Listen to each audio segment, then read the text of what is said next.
I'm glad to get the opportunity to talk about the budget. And of course, I welcome the increases in social welfare. But when we look at the increases, I wonder how far they'll go or how much they'll alleviate the people that have problems with trying to barely exist and keep going. I suppose health is so important.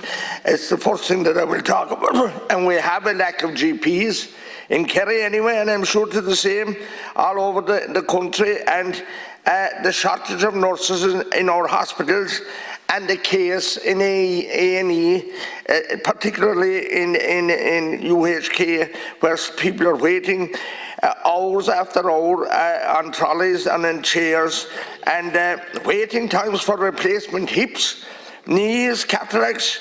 Myself and Michael Collins started off the buses going to Dublin, where people would be suffering agony in the garden with pain in their hips and their backs and whatever, and many would have gone blind.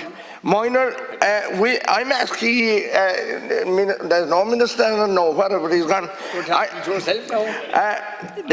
I'm asking the government to provide a minor injuries unit in Killarney and the same separate unit for Tralee to help reduce the waiting times in the A&E in University Hospital Kerry.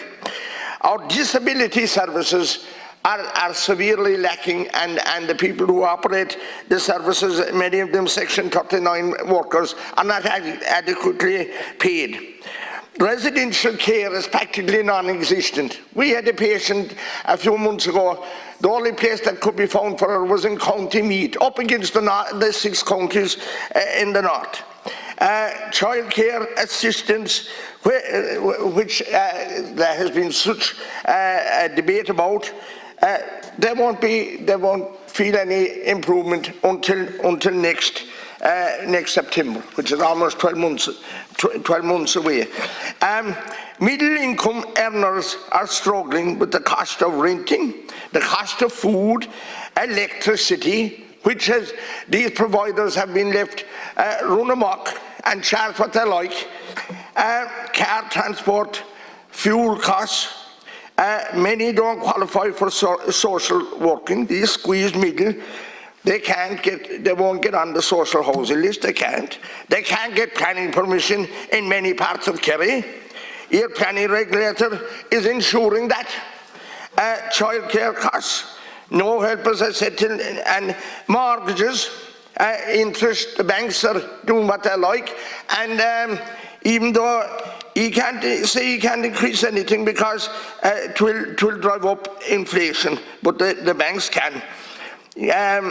The cost of gas is increasing, and there we are.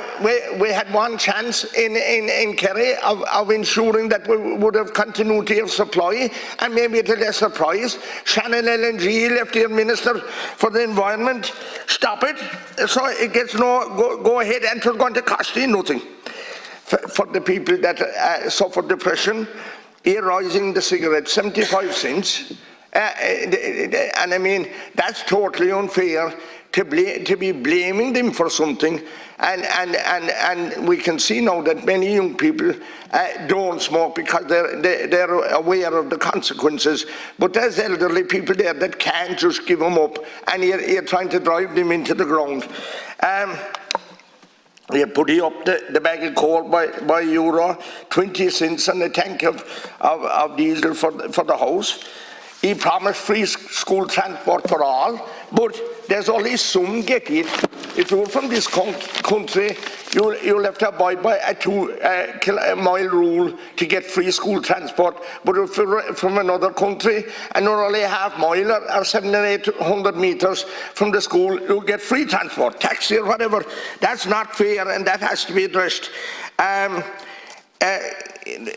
Small and medium sized employers, they are hit with increased energy costs, can't source workers, difficulty, the minimum wage, which is increasing, and we don't begrudge workers to be paid properly, and the honest truth of it is, if we don't pay people, we won't get them.